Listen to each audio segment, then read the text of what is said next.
Inspired leader. Today, I want to talk about the theme of joy, cultivating more daily joy in the days, weeks, months, years ahead. And this sort of clarity, aha, landed for me today when I was finishing up a yoga class. And my favorite Peloton yoga instructor right now is Dennis Morton. And he was talking about, like, we were doing like a forward fold, touch your toes, you know, take some effort to fold forward and put your hands under your feet.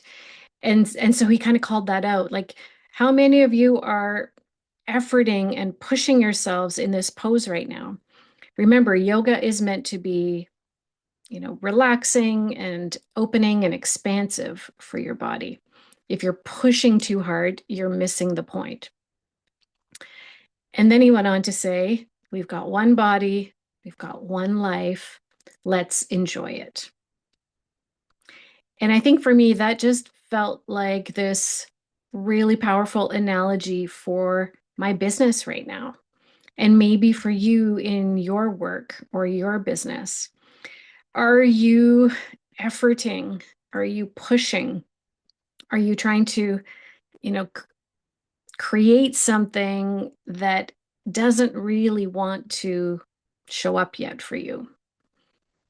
Are you kind of losing the joy in your daily routine because you're always thinking about your to-do list, what's next?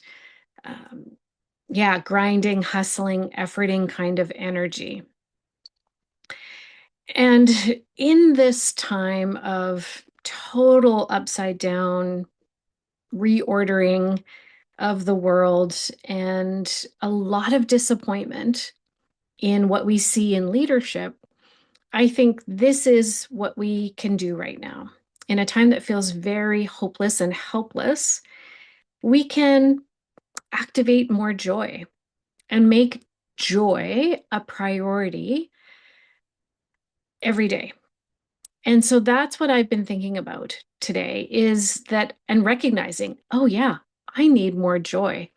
I've been up here in my head thinking a lot, and I love being in my thoughts and creating from that place. But I'm getting a little disconnected from fun and play and joy. And so that really resonated for me today. And when he said, we've got one body, we've got one life, what are you doing to enjoy it? Whether that's enjoying moving your body or enjoying life. So that's what I'm going to be focusing on is finding moments throughout the day that bring me joy, bring me laughter, bring me maybe something playful.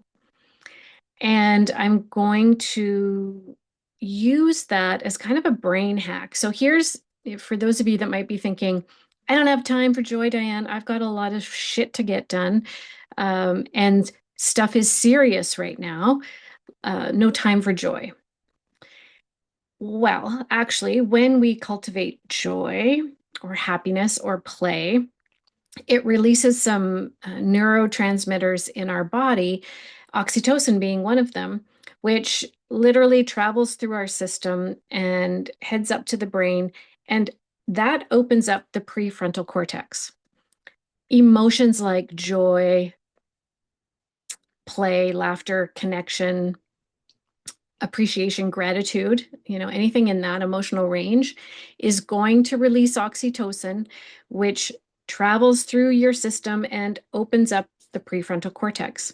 And that's actually the brain that is going to be able to problem solve effectively, make good decisions, see things rationally, maybe see things more clearly. So if in fact we want to think more strategically or more effectively, using our emotions to activate that part of our brain is the hack. So joy is not, unproductive or fruitless. In fact, joy is going to be the juice that your brain actually needs. So I love a good brain hack. And when I put that together today for myself, I thought, oh yeah, I really want to share this because I think this is the strategy right now. So doubling down on joy, let me know what brings you joy. What are you going to intentionally build into your days? I'm going to be doubling down on more time outside, um, having my coffee and really savoring it rather than kind of like having it on my desk and just sipping here and there. I'm actually going to sit with it and really enjoy it.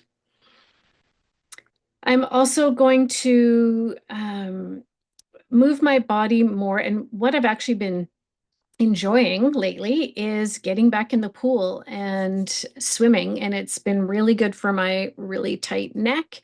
And it's something I did, as a younger person. So it just connects me to that version of myself. And that's been really fun. So those are some things that I'm going to be thinking about. And also having conversations that spark more joy and talk about joy, talk about fun, play, interests, rather than the doom and gloom of what's going on politically. So let me know what your joy activities and joy focus will be. When I hear from you, that really inspires me. And let's see what kind of joy we can co-create together. All right, have fun with it. I hope this was helpful. Take good care of yourself.